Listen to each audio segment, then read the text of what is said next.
Hey guys, hey. So as promised, I am here live and I'm going to be sharing this live on a couple of different pages. So y'all bear with me as I go in and share out this live, because I want, a lot of people to just be able to get the information that I'm going to share with you guys. So as you can see, I am doing 7 days of credit, right? And so during those 7 days of credit, I'm going to be coming live to you guys for the next 7 days and just sharing some information with you all to help you get a good understanding of exactly what credit repair is, what we do, and how I could possibly help you, or I could position you to help yourself. Welcome guys, thanks for coming in. If you see me looking down, it's because I'm sharing out my live to some groups that I have going on, specifically the Savvy Credit Club. If you're not a part of that group, then you may want to request to be in that group. One thing I want to let you guys know is I am working from home for the next week or so. So you guys may see people walking behind me. You may hear people yelling out. Hopefully a fight don't break out between the kids in here, or the adults for that matter. But just kind of bear with us. Hey Kristen, thanks for joining. Hey Derek, thanks for hopping in. So I've shared it out to one group, and guys, I want you guys to share this live on your page if you don't mind. If it's not competition to your specific business or industry, then share it on your page so other people can get this information as well. So let's see, one last share. Okay, I think we're good to go. So I'm Tanya. I am the CEO and founder of Savvy Credit Consultants, and this is just an introductory type of live. It's not step by step, but I just kind of want to share with you guys what's possible with the process of repairing your credit. Okay, so people with both business and personal credit, but I'm going to focus specifically on personal credit for the next 7 days, right? I do encourage you guys to research, read, do your own due diligence, when it comes to learning about credit. Hey, Nakia, thanks for jumping in. Hey, Cherise, girl, I see you. Hey, Eliza, thanks for coming in.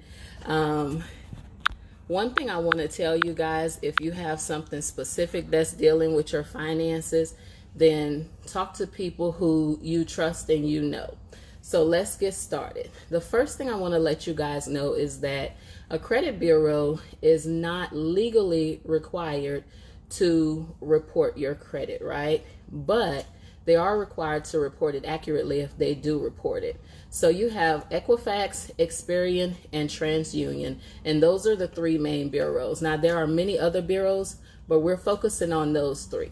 Now, basically, the bureaus will collect information on pretty much everybody who has a social security number.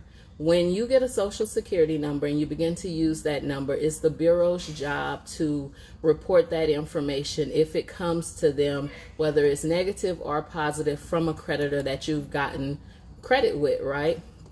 So the bureaus are private owned companies, right? So they're not government companies, contrary to popular belief. They're private companies. So that lets you know that it is legal to have something removed from your credit, not just negative items, but negative items and erroneous items, okay?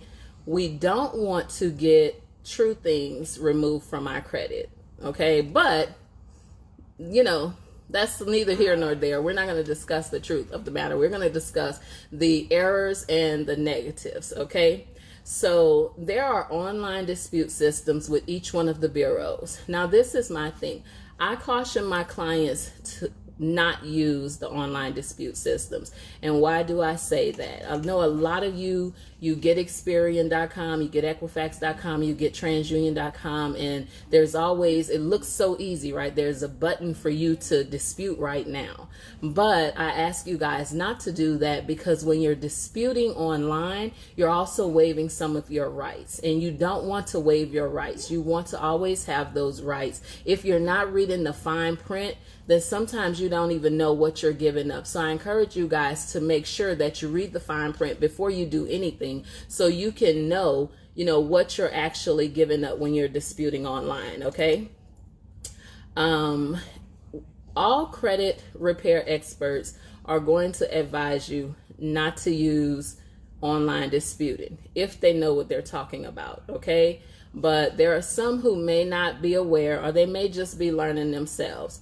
The whole point is, I'm letting you guys know that you're waiving your right to sue if it doesn't go your way. And you're also waiving your right to receive a response about the dispute that you're putting out, okay? So that's the reason you don't want to use online disputing, okay? So most credit repair companies are going to just simply write letters. That's the old-fashioned way. We're mailing them out, we're writing letters, mailing them out, typing letters, mailing them out to the bureaus, and we're waiting for answers to come back from them.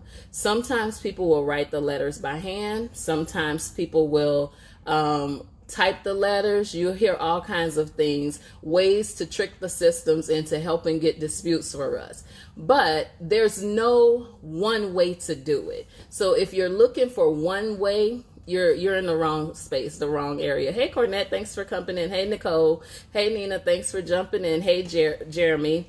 So I know a lot of times people will recommend that you handwrite your letters.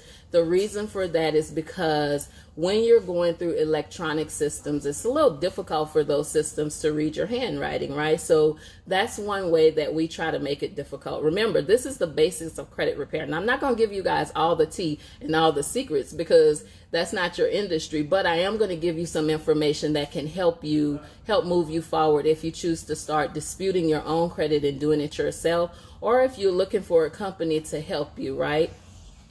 So the first thing you're going to do is get your credit report. When you get your credit report, then that's going to help you understand exactly what you're disputing.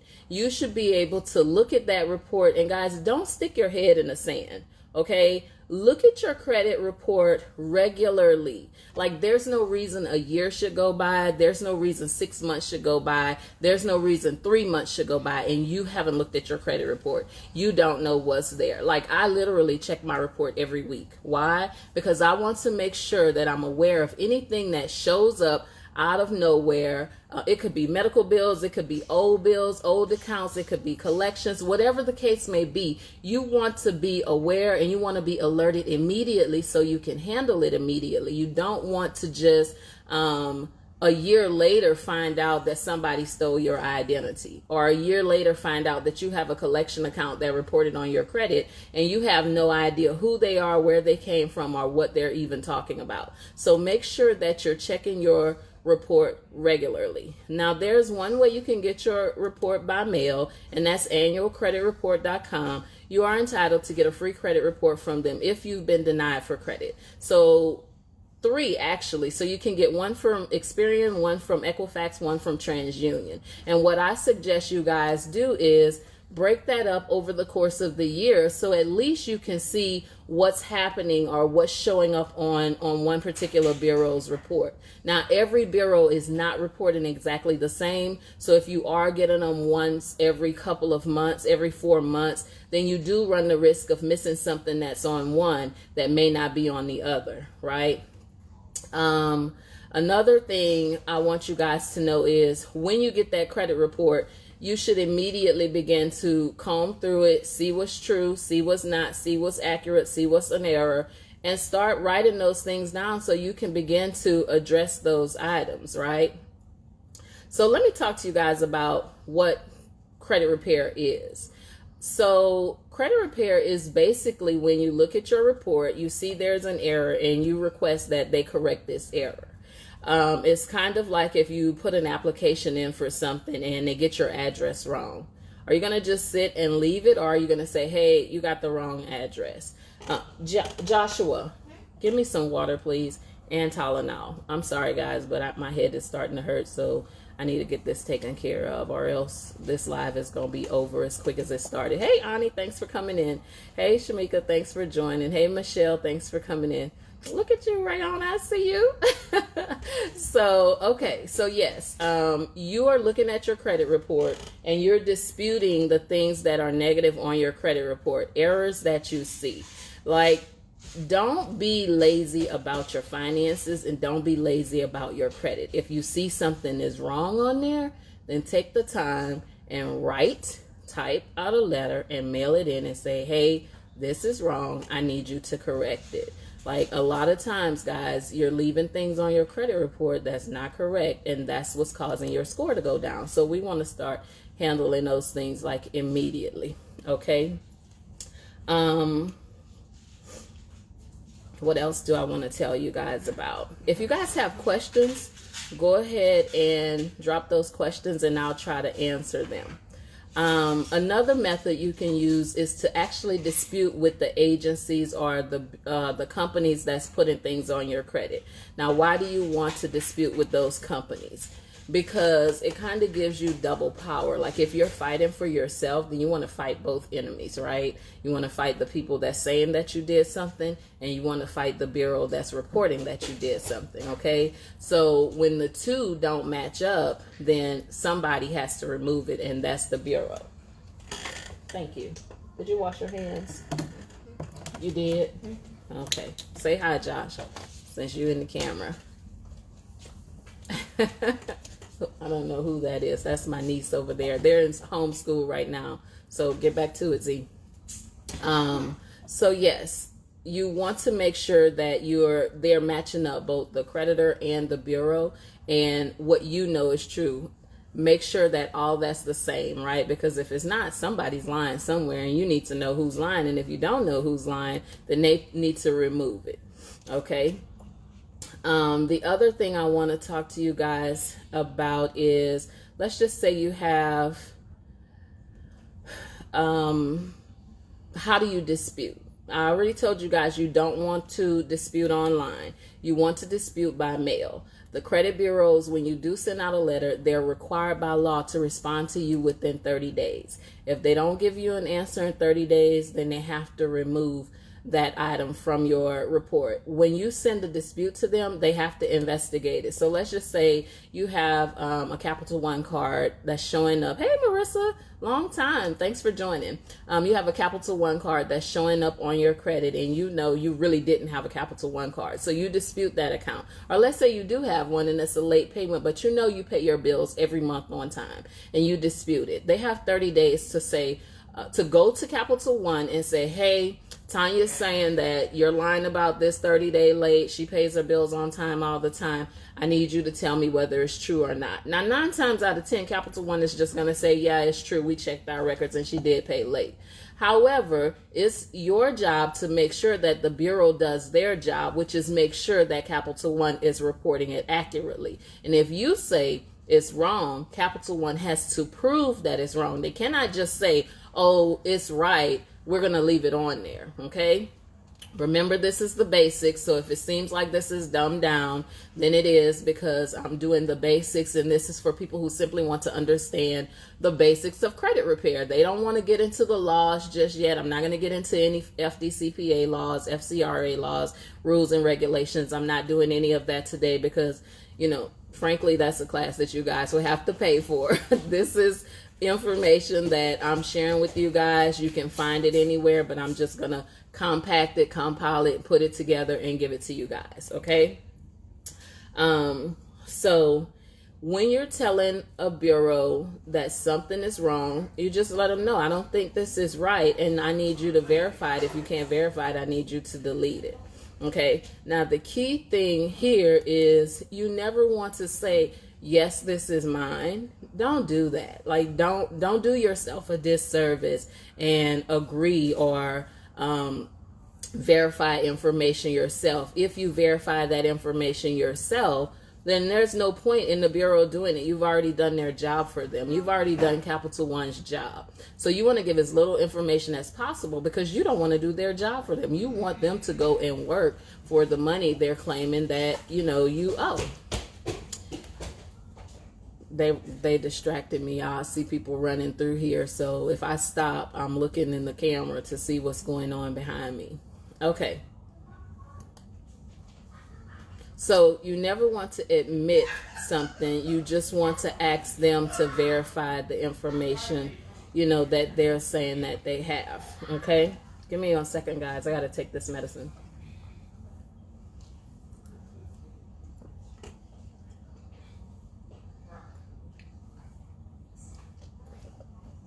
So here's the thing. If you ask them to verify something and they say they can't verify it, then they have to remove it. They don't get the... Taryn, I'm going to snatch you. Okay. Sorry, guys. He knows I'm on this video. He going to come dancing in the background. Okay. So, hey, Jasmine. Thanks for coming in. The next thing we want to talk about is disputing directly with a lender, like a credit card company, a bank, whoever loaned the money to you or loaned the line of credit or whatever. Now, the one thing you want to do is have a good relationship with that company. That means that, you typically pay your bills on time. If you don't have a good relationship with them, if you're the person that pays late every month, you have 30, 60, 90, 120 days late. You got charge-offs and collections all across the board. That's not a good relationship, right? A good relationship is, hey, I've been having your card for 3 years. I've never missed a payment, and I happen to have missed this payment. That's a good relationship. That's the account that's been open for several years. It's been in good standing. Your other reports... Your other accounts that are reporting on your credit are in good standing. You have a good report. So you want to call them, or sometimes you can call and say, hey, I missed this payment. Other times you can write a letter and say, hey, I missed the payment. I'm sorry, or I'm late making this payment. Like, for instance, right now, there are going to be a lot of people who may very well miss payments on things or may very well pay late on things that they otherwise would not have been late on. And they've probably never been late. So they get that option, that leeway to go to a company and say, hey, this is what happened. These are the circumstances. This is why I'm late this time. Can you, out of the goodness of your heart, give me a pass this time? Don't be afraid to ask, because you never know who's going to be the person that's on the other side of that letter or the other side of that call that's going to say, you know what, I'm going to give them a pass. And guys, if you're calling places, let me tell you something. I'm not even going to try to make up the saying, but I think it's something like, an ounce of sugar brings a pound of success or something. My mom used to say you win more flies with honey. So when you're on the phone with people, just kind of be cautious of how you're talking to people, because that can be the thing that has somebody choose to help you or has somebody actually say, you know what, I'm going to screw them over even more than they already are. And you guys would never know. So when you're talking to people, calm yourself down. Try to call and ask for grace, and 9 times out of 10, you might just get it. Like, you never know. But remember, it's the way that you talk to people that goes a long way.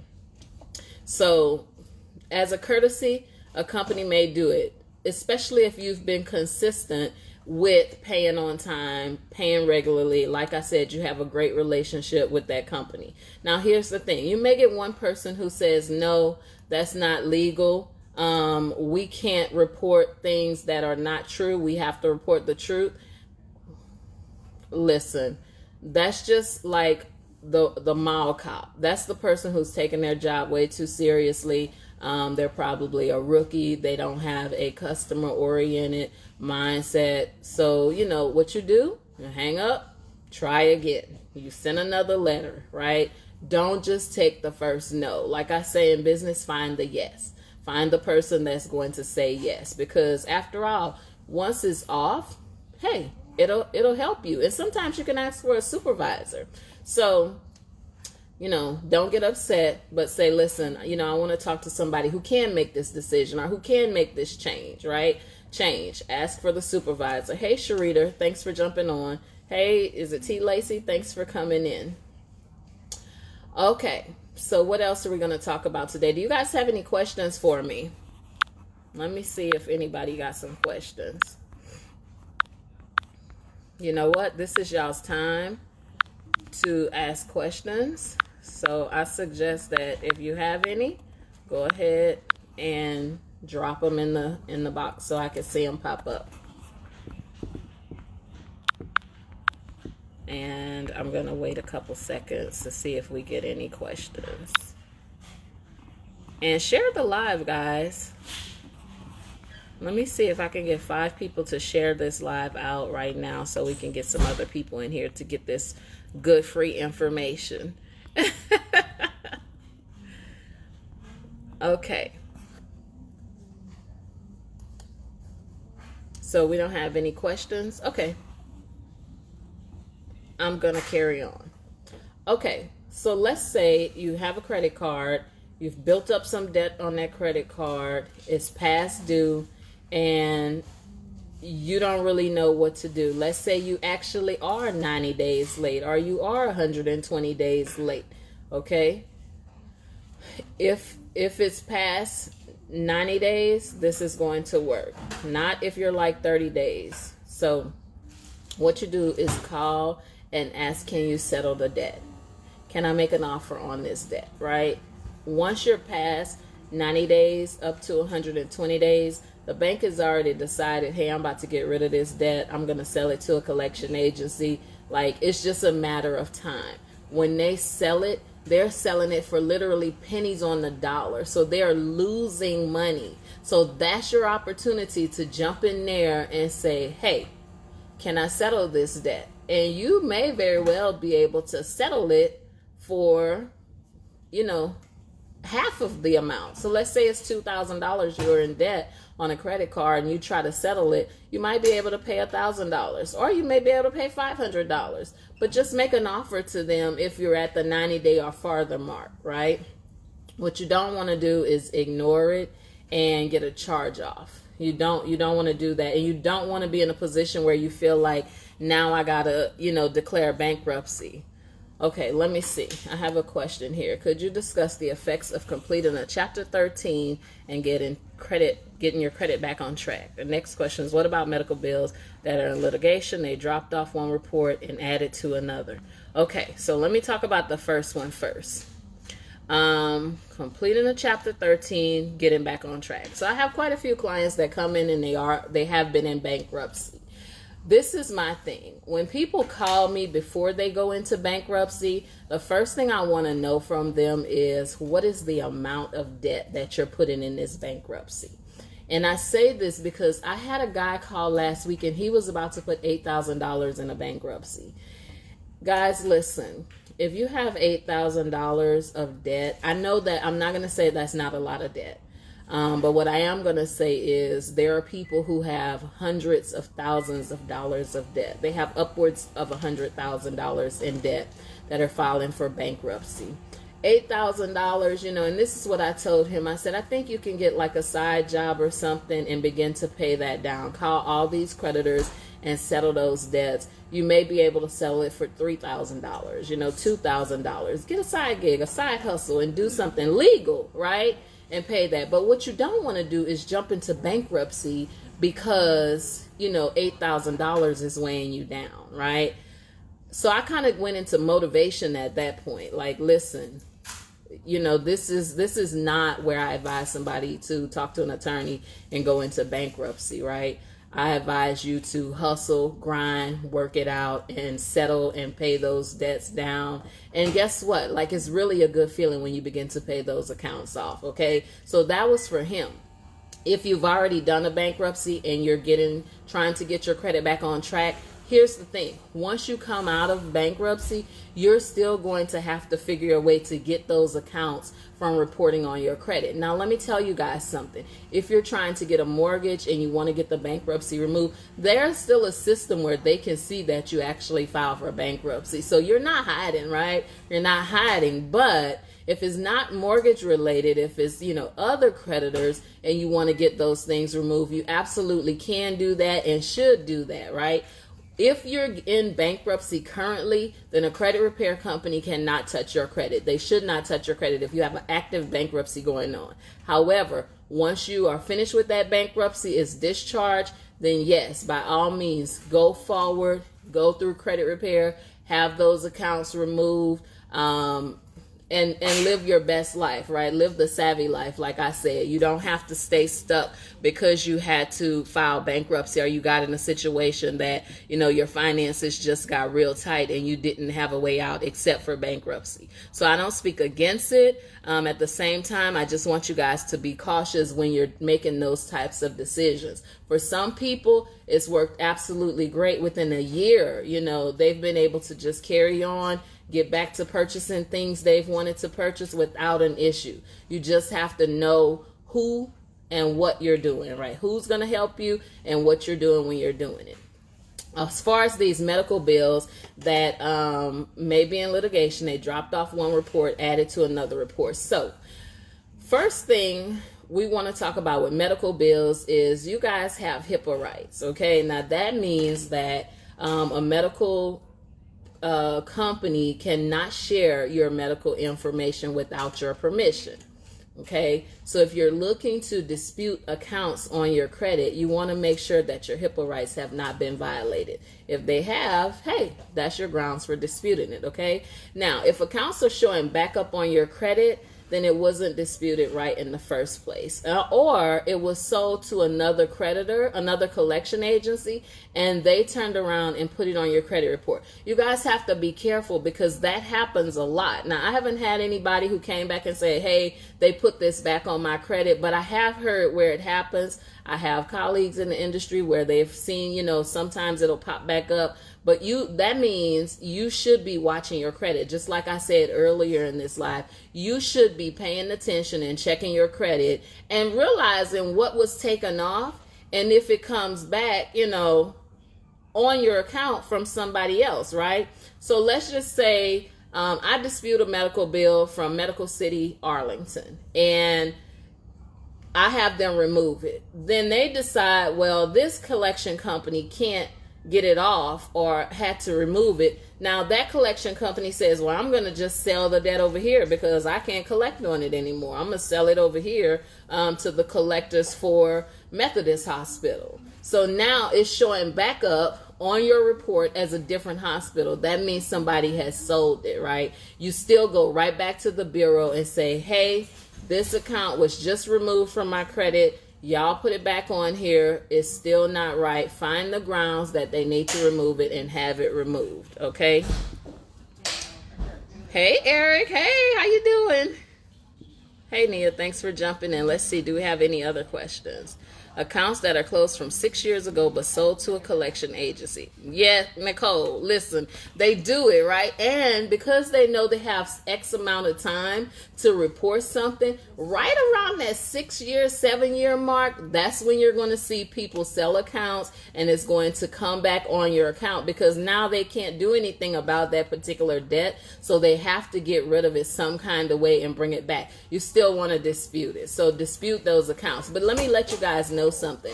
Your credit score is primarily comprised of what has happened in the last 2 years of your history. Okay. So when you're going to a credit repair company, we're focused on the last 24 months, the last 2 years. And I'm not going to get deep into that, but a lot of times we have to look at statutes of limitations and we have to look at the amount of debts to make sure that we don't put you in a position to where you can get sued by that creditor. So, yes, you can dispute those items. You can have them removed. Be careful because that means somebody sold something. Hey, Joe, how are you? What's your question, Joe? Drop the question in the comments and I'm going to answer, as many questions as I can on this particular live. So I'm probably going to stop at 145 just to let you guys know if you have questions, now's the time to get them answered. I made a post like around maybe 2 o'clock in the morning about my book that's coming out. I'm not going to tell you guys, but I did see one person this morning that took advantage of that offer. Listen, I have a DIY credit repair book that's coming up. I've been marketing the book. It's pre-sale right now, but I did something special last night in the middle of the night because the Lord laid it on my heart to just do something for people. So if you find that post on my page, I really advise you to look for it and take advantage, okay? Hey, Shaquila, thanks for coming in. What's your question, Joe? Did you put it in? Let me see if I missed any questions. Let's see here. I'm scrolling back. Okay. Hold on. Which increases the score faster? Paying it off or keeping the utilization under 30%? That's a good question, Joe. Now you got me getting into some of my secrets. But I'm going to go ahead and answer it. Okay. So if you're trying to get your score up quick, fast, and in a hurry, the best thing you can do is pay down some of your debt. Okay? Or you can get more credit added to your report, right? So pay down some of your debt or get more credit. Now, you said keeping the utilization between under 30%. Under 30%, when I'm teaching someone, when I have a client that comes in, everybody knows I tell them 30% is for babes in credit, right? That's my new people who are still struggling to manage their money, manage their finances, manage their credit. They still use the credit card every day for everything, and they can't really pay it back. I tell them, get your scores down to 30% or below, because that's where it's going to have the most effect. But for my seasoned credit people, I tell them after the 30% mark, I advise them, okay, now you've mastered keeping it under 30%. That's reporting monthly. Let's try to bring that down to 10%. Okay. I know you guys are going to hear all kinds of percents flying around out here in the industry. I'm telling you what I do and what has worked for my clients to get their scores in the 700s and 800s. So after 30%, we've mastered that. Then I have them bring it down to 10%. After they've mastered 10%, and I actually have quite a few clients who are mastering like their credit utilization, right? After 10%, I tell them, let's keep it between 3 and 7%.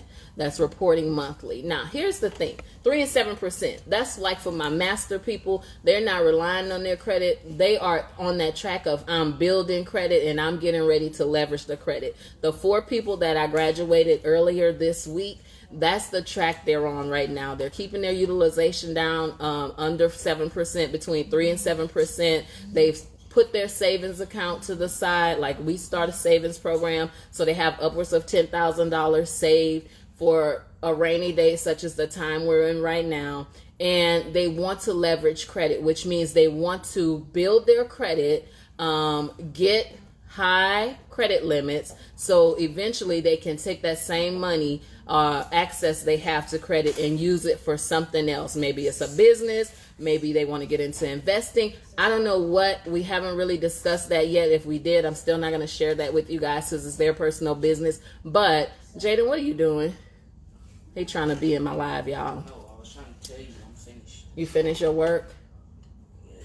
All of it? Yes. You submitted everything to me? Yes. Okay. I'm going to give you, what time is it? It's 1:45. So right now I'm going to give you an hour. Okay? And then what, Mom? I'm talking to Jaden, Josh. I'm not talking to you. So don't worry about and then what. He got an hour. You finish your work. I'm almost done. Okay. Don't be almost. Get it done.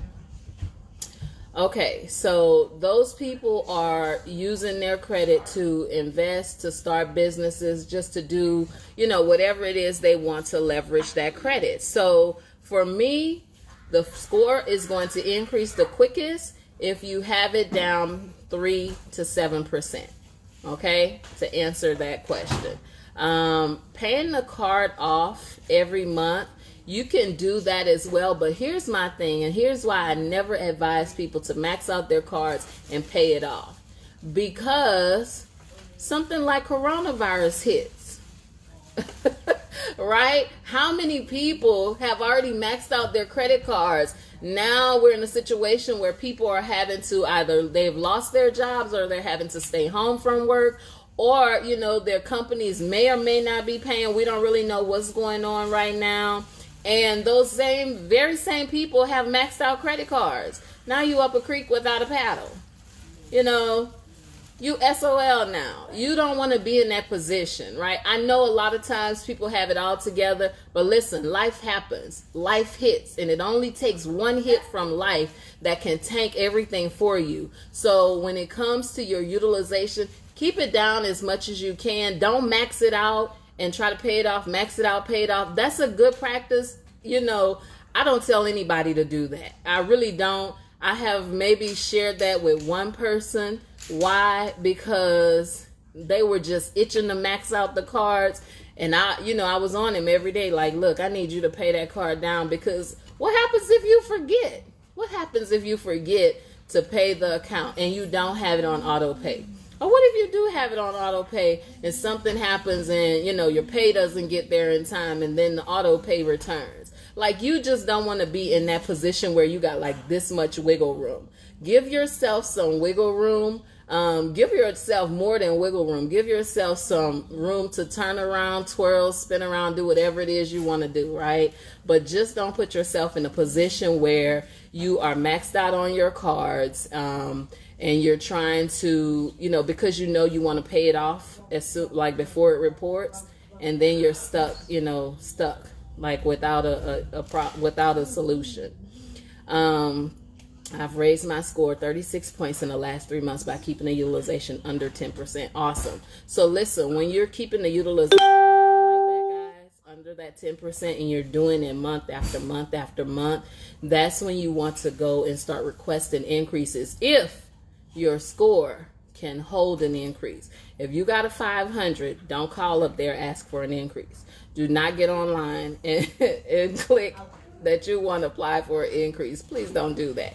Don't do that if you got a 530, a 522. Don't do it even if you got a 559. Don't do it. I ask my clients not to apply for any type of credit, any increases, anything, unless they're at a 640 or better. So you govern yourselves the way you want to, but that's just what I do for my people. How many of you have shared this video? Let me ask that. Who has shared the live? I need some people to share lives. I'm going to answer the next question that comes up if we get like 3 people to share this live. Hey, Lisa, thanks for coming in. Hey, Cynthia, thanks for joining. Hey, Ebony, Amy, Kristen. You're welcome, Kristen. Yes, switch it down to 10%. And then after that 10%, gradually move yourself down, like master the 10% level, and then gradually move yourself down from 10% to anywhere from 3 to 7%, right? Thank you, Marissa. Thanks for sharing. Okay. Hey, Kerwin. Anybody else have any questions? If you guys have questions, I have, it's 1:45, so I'm going to go like 10 more minutes. I have 10 more minutes before I'm going to end this live and answer questions that you guys may have. And if we don't have any questions, that's fine. After this live, I'm going to post the link for my DIY credit repair book if you guys want to take advantage of that. Listen, I'm not going to tell you where to get links, but I post things randomly or as the Spirit leads me to post them. And sometimes I may be giving it away to you for free. Sometimes I may be discounting it greatly. And sometimes it may just be full price, but I'm going to post the link. What link I post, I don't know until I get ready to post it. And you guys take advantage of the DIY book. Even if you don't need it for yourself, listen, every single person who has great credit, they know 10 people who have horrible credit, right? Every person who has horrible credit, they probably know 10 people who have horrible credit too. So believe it or not, guys, you will find that people in your circle who seem like they got it all together, listen, they are struggling with their credit, and a lot of times people don't want to share that information, and I get it. It's a sensitive subject. You know, we don't want people to know that our credit score is like 400 because people are judgmental. Like, frankly, they're judgmental. I don't know what the stigma is with, you know, having a 400 credit scores. It just means that you went out there and, you know, got some stuff and didn't pay it back on time, right? But I think it's worse when you have bad credit and you don't do anything to help yourself, and you have the ability, you have the access to the resources to help yourself. Or if you know people, like I have this thing where I feel like couples need to come up together. You know, there's no reason that you should be coupled with somebody, you know, you're up here and they're down here when it comes to the finances. Like, put yourselves on the same level up here. Don't both be down here, but both of you be up here, right? Singles, I just feel the same way. Like, this is the opportunity for you to prepare yourselves, you know, in case you want to switch from singlehood to being booed up, right? So if you have kids, I believe that you should have excellent credit, because that is a legacy you can leave for your kids. And one day I may do a live on kids and credit, you know, and how your excellent credit can pave the way for your children to have excellent credit just as well. So don't think about this as just, you know, something that, oh, I'm good the way I am. No, why be content paying higher interest rates, paying more for something than you should, you know, just because you don't want to take a couple of months and not spend and put that time into building your credit. Like, why do that? Save that money, reinvest it, put it into something else that's going to be beneficial for you and for your legacy, right? So, guys, it is like 1:49 here Central, and I think I have answered every question that you guys have had. If you guys come in the replay and you get more questions, drop them in the comments. I'll be sure to leave an answer for you. If you have questions for me, then personal questions you want to ask me, schedule a consultation with me. You can schedule a consultation. I will drop the link about that. I'm going to answer your question in just a second, Kristen. I will drop the link about scheduling a consultation if you want to do a consultation with me. If you're looking for someone to help you repair your credit, then I'm your girl, and there are so many other companies that are reputable out there. If I don't fit what you need, find somebody else, but just don't stay in a stuck position. Okay? Kristen says, I've heard about adding your children to your credit. Is this actually an option? Absolutely. But do not add your kids to a bad credit profile.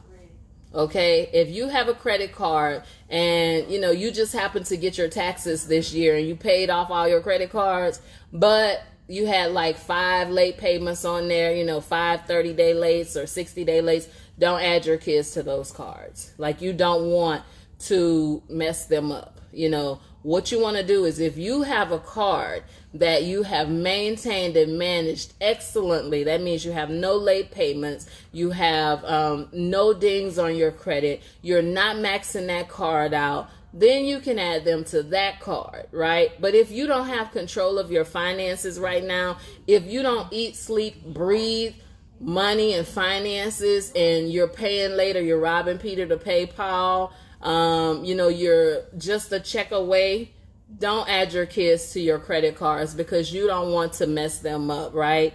So what I suggest is waiting if you're not in that position. If you are in that position, then by all means, bless their lives and give them a 700 and 800 credit score when they graduate.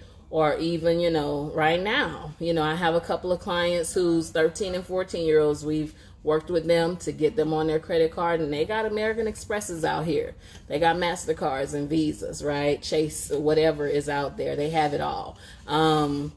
But these are people who are managing their finances. These are not people who are struggling themselves and they're putting their kids on poorly used credit cards. We definitely don't want to do that. Okay? So guys, thanks for hopping on. Thanks for sharing for those of you who have shared. Remember, I'm going to drop a couple of links in the comments for you guys to take advantage of some things that I'm offering. Join me back tomorrow at 1 p.m. Tomorrow, I am going to be talking about, let me tell you guys, tomorrow, because we're doing 7 days of credit. And tomorrow, let's see here. Hold on, let me look at my computer.